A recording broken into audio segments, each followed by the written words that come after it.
बालिकानां श्रविकानां जो श्री जी के ऊपर जलधारा करेगा भावना में इनके पाप कर्म धन्य की जय। ओम ह्रीं श्रीमन्तं भगवन्तं प्रभाविसन्तं बृहस्पति महावीर पर्यन्तं चतुर्विंशः परं देवम् आत्मानं। ओम नमो अर्हते भगवते श्रीमते पवित्रजले विनाशिष्यामि।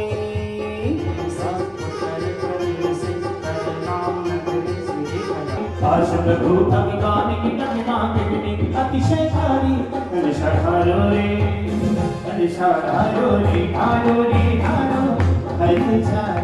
बुद्धाय तिलोकवंश सत्य ज्ञान सत्य ब्राह्मण जड़े ब्राह्मण मंडताय ऋषि आदि का श्राव साइका प्रमुख शत्रु संगोप सब विनाशनाय गाति कर्म विनाशन अगाति कर्म विनाशनाय परम पूज आचार्य गुरुवर विराट सागर जी महामन राज मुनिवर वैष्णव सागर मुनिवर विष्णु सागर विशेष स्वास्थ्य लाभ हेतु शैलेश जैन मीना जैन राहुल रोहित आलोक अहिंसा परिवार आगरा निवासी करण मैनपुरी एवं मनोज कुमार सलीम सोनल मुजवार परिवार मनोज जी के स्वास्थ्य लाभ हेतु विंध्या जय वैभव जय करण मैनपुरी विंध्या जी के स्वास्थ्य लाभ हेतु एवं दिनेश कुमार विकास जैन जीरकपुर हरियाणा हमारे सौरभ कुमार जी जैन बड़े भिंड विमला जैन भिंड राहुल जैन के स्वास्थ्य लाभ हेतु भारोली वाले भिंड हमारे चक्रेश कुमार जी जैन जिला मंत्री बीजेपी LIC वाले राधा जैन वितुल जैन आकाश जैन इटावा रवि जैन बंटी रूबी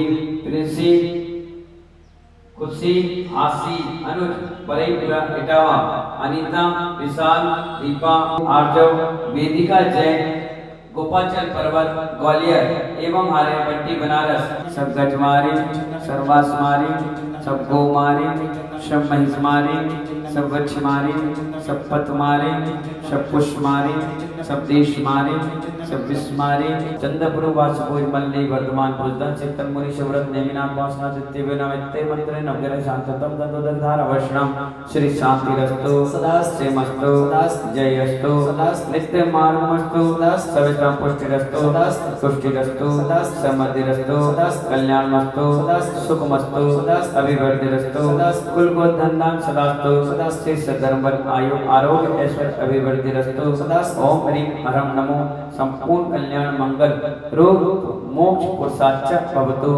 आज की सौदरमेल परिवार अभिषेक जैन प्रिया जैन गोपाल एवं कुबेर इंद्र राजीव रीना हर्षित अमन तनु रपरिया परिवार बर्तन वाले करण मैनपुरी संतोष जैन बॉबी सिम्मी संदीप सोनिया आदित्य प्रियंका अरसय अनंत विधि बिजरोल वाले शंकर नगर दिल्ली तुष्टिम कुरु कुरु पुष्टिम कुरु कुरु वसट संपूजिकानां प्रतिपालिकानां यतीन सामान्त बोधनानां देशस्य राष्ट्रस्य पुरस्य राज्ञं करोतु शान्तिं भगवसिनेन्द्र। मेडिटेशन गुरुवर व्यसन सागर मुनिंद्राय अनर्पण प्राप्ताय अर्घम निरूपामिति।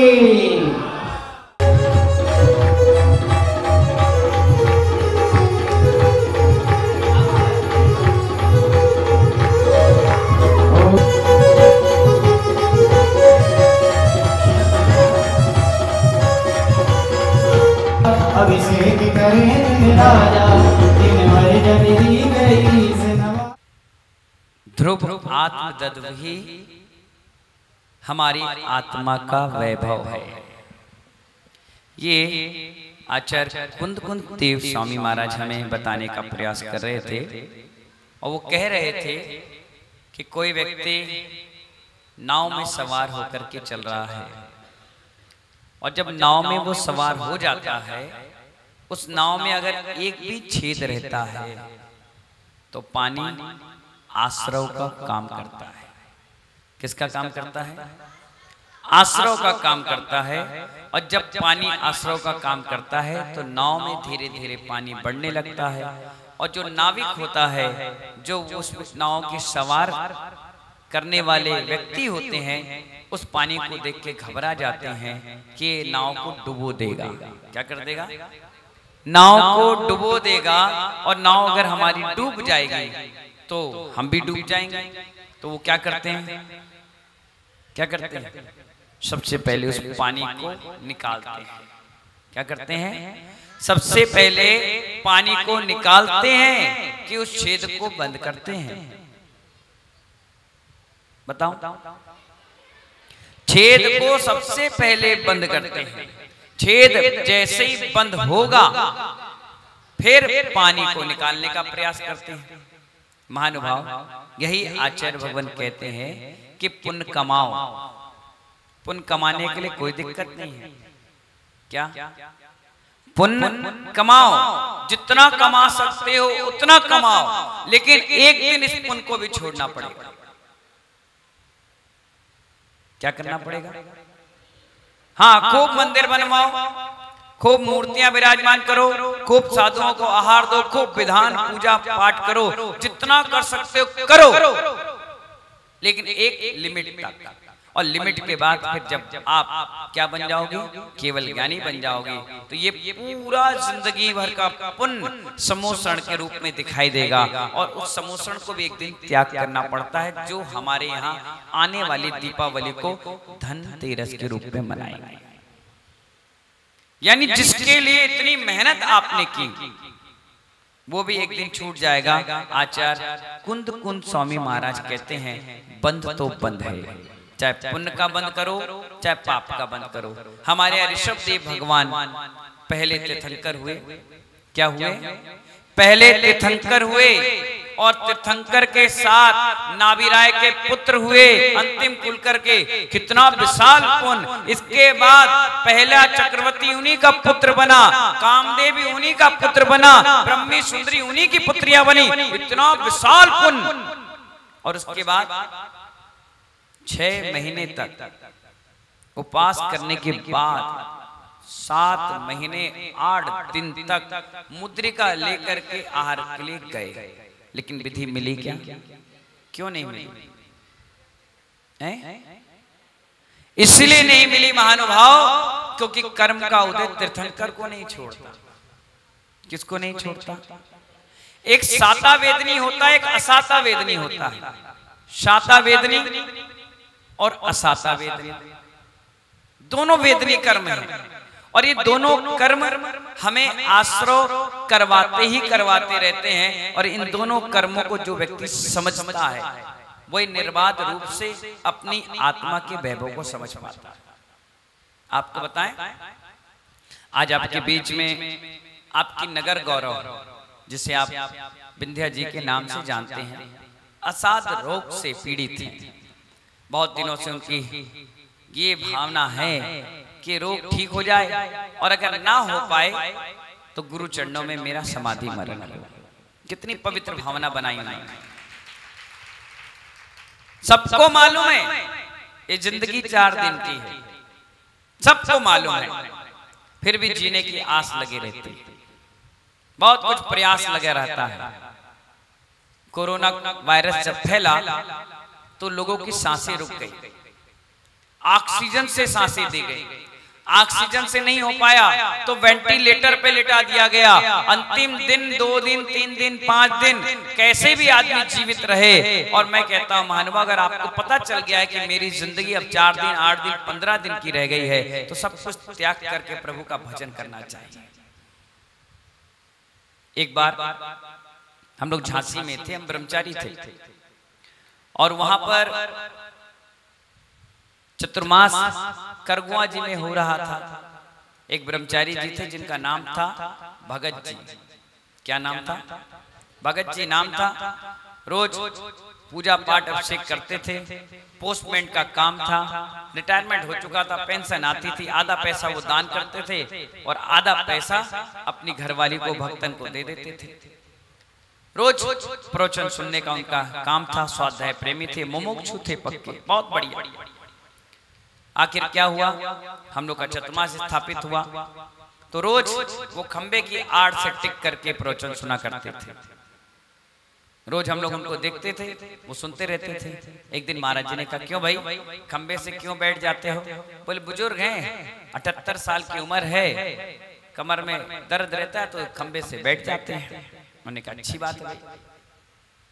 समय निकलता गया, एक दिन वो प्रवचन सुनने नहीं पहुंचे। हमारे मुनिवर ने कहा, देखो भाई ब्रह्मचारी जी, आज भगत जी नहीं दिख रहे, कहाँ चले गए? हमने उनसे कहा शायद कमरे में बैठे होंगे। मैं कमरे में गया तो लेटे हुए थे। मैंने कहा भगत जी क्या हो गया? तो बोले कुछ नहीं, हर साल बारिश में पैरों में सूजन आ जाती है, तो इस बार भी सूजन आ गई, तकलीफ बहुत है, इसलिए लेटे हैं, तब चिंतन कर रहे हैं। मैंने कहा अच्छी बात है। मैंने कहा ठीक है। मैंने महाराज को बताया, हे मुनिवर ऐसी ऐसी बात है। महाराज जी खुद उनके कमरे में गए, बगल में एक कमरा था लाइन से। महाराज ने देखा तो वो उठ करके बैठ गए। बोले गुरुदेव आप यहाँ क्यों आ गए?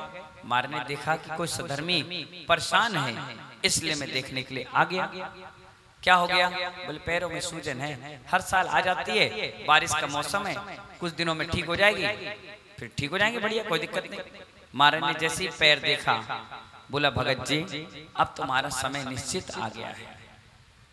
कहने लगे ये तो हर साल होता है। बोले नहीं, अब तुम ज्यादा ज्यादा 10 दिन गाड़ी चलेगी और हैप्पी एंडिंग कर लो, बढ़िया समाधि मरण कर लो। बोले खूब संत आए और बोलकर चले गए, लेकिन आज तक तो हम गए नहीं। उनकी भक्तन कहने लगी समाधि कैसे लेंगे, ये तो चांदी के बर्तन, इनसे मुंह नहीं छूटता, छाती चिपका के सोते, देखो टेबल के नीचे रखे हुए हैं। मैंने कहा अरे भगत जी चांदी के बर्तन में भोजन करते हो? बोले हाँ शुद्ध होते हैं इसलिए करते हैं। मैंने कहा मरने के बाद किसको दोगे? बोले किसको देंगे? भक्तन को देंगे, ये मरी जा रही है पैसे के लिए। मैंने कहा मरने से पहले ही दे दो, त्याग कर दो तो अच्छा है, बच्चे या तुम्हारी सेठानी खींच के ले जाए तो अच्छा है। बोले देखेंगे, अभी दिमाग मेरा ठीक नहीं है, बाद में देखेंगे। हम लोग रोज उनके कमरे में जाते थे और बताकर आते थे भगत जी अब 9 दिन रह गए, भगत जी 8 दिन रह गए, भगत जी 7 दिन रह गए, भगत जी 3 दिन रह गए। उनको लगा कोई दिगंबर साधु कुछ कह रहा है, कोई बात होगी। एक दिन बुलाए मुझे, कहने लगे मैं छुल्लक तो बनूंगा नहीं, मुनि बनूंगा नहीं। मैंने क्यों नहीं बनोगे? महाराज जी कह रहे बन जाओ, अब अंतिम समय चल रहा है, 2-3 दिन बाद चले जाओगे, फिर क्या करोगे? कहने लगे नहीं, मुनि बन करके आहार लेने जाना पड़ेगा, हाथ फैलाना पड़ेगा, मैं हाथ नहीं फैलाऊंगा। मैंने कहा फिर क्या करोगे भाई? बोले नहीं मैं नहीं फैलाऊंगा। मैंने करोगे क्या? बोले बिना आहार के मरूंगा, लेकिन आहार करने नहीं जाऊंगा। मैंने कहा एक आहार तो लेना पड़ेगा। बोले तुम्हारे लिए बोझ बढ़ जाएगा, उठाना पड़ेगा, बैठाना पड़ेगा, सेवा करना पड़ेगा, भैया वित्ती करना पड़ेगा, बहुत सेवा करना पड़ती है। हमने कहा करेंगे, इसमें क्या दिक्कत है? इतनी सारी समाधियां कराई है, सेवा की, तो तुम्हारी भी करेंगे, तुम क्या अलग से आगे हो? बोले ठीक है तो विचार बनाएंगे। सुबह हुई, महाराज जी आए, हम आए, उनकी पत्नी। बोले महाराज जी आप कह रहे चांदी के बर्तन त्याग कर दो, लाओ बर्तन। अपनी भक्तन को दे दिया। बोले लो रख लो, आज से मेरे चांदी का बर्तनों का त्याग। महाराज बहुत खुश हुए, बहुत बढ़िया। बोले और भगत जी अपने बच्चों को बुला लो, मिल लो, 3 दिन बचे हैं अब। भगत जी बोले लगवाओ फोन भैया। सारे बच्चे आ गए, भोपाल से आए, झांसी से आए, सब इकट्ठे हो गए। और जब आए तो उनसे पूछा गया आपके पिताजी को दीक्षा देकर समाधि मरण करा दें? उन्हें कहा करवाओ करवाओ। मैंने पत्नी से पूछा, बोलो भक्तन? बोले करवाओ। समाज को इकट्ठा किया गया, करवाए समाधि मरण? बोले करवाओ। जब सबने अपनी इच्छा जाहिर कर दी कि इतना धर्म उन्होंने किया, मालूम है 78 साल की उम्र में भी कुएं से पानी खींचते थे। और कई बार ऐसी स्थिति बन गई कि बाल्टी डाली और खींचते खींचते आधे में थक गए तो रस्सी पकड़ के वहीं बैठ जाते थे। और अगर मैं या कोई श्रावक पहुंचता था, लाओ भगत जी हम भर देंगे। बोले नहीं, कब तक भरोगे? मेरे परिणाम मुझे संभालने दो, मेरा पुण्य मुझे इकट्ठा करने दो, मेरे पुण्य में छेद मत करो, बांटो मत, किसी को दो मत, मैं खुद करूंगा। अपने हाथ से धोते थे, जितनी द्रव्य इस मारले में तुम चढ़ा रहे हो ना, उतने से तो पूजा करते थे, ऐसे चढ़ाते थे हाथ भर भर कर। उनकी भक्तन खूब लड़ती थी, कहती थी आधे पैसे तुम दान पुण्य कर देते हो और आधे पैसे घर पे लाते हो, बोले इससे तेरा घर चल रहा है ना बस। और एक टाइम भोजन करते थे और अपने हाथ से बनाते थे, जैसा बन जाए चुपचाप खा करके अपना अलग चतुर्मास 4 महीने का करगुआ में करते थे। ओम ब्रह्म ब्रह्मोज मेडिटेशन गुरुवर विष्णु सागर मनिंद्राय विश्वसूर सागर मनिंद्राय अनर्पद प्राप्ताय अर्घम निर्वभावते अशरीरा जीवगणा गुणयुक्ता दर्शनेनाय साया रामणा लक्षण मेयदं सिद्धाणं मूलोत्तम वैड्यम बंधोद सप्तक मुक्का मंगल बोधा सिद्धा अट्टगुणादित संसारा। इसलिए बात कर ले तो दूर दूर बैठाना चाहिए, एक एक हाथ का फासला होना चाहिए। चलो पुष्पांजलि छिपे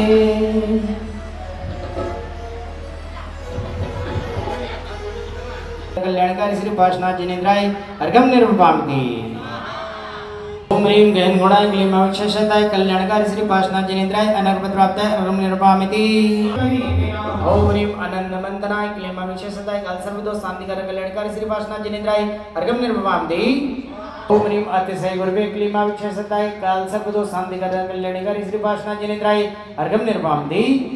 क्रोधस्तक्षेषताय काल सर्वदोष शांतिकर कल्याणकारी श्री पार्श्वनाथ जिनेन्द्राय अर्घम निर्वपामिति। तो यहाँ श्री पार्श्वनाथ जिनेन्द्राय अर्घम निर्वपामिति। जो अग्नि जल पाषाण सर्वभूत पापानि भूतरूपापरि धनिना दहनाय क्लीमावक्षेषताय काल सर्वदोष शांतिकर कल्याणकारी श्री पार्श्वनाथ जिनेन्द्राय अर्घम निर्वपामिति। क्षेषताय काल सर्वदोष शांतिकर कल्याणकारी श्री पार्श्वनाथ जिनेन्द्राय अर्घम निर्वपामिति। पत्नियां रियोनि के जा सम्मेत शिखर निहारे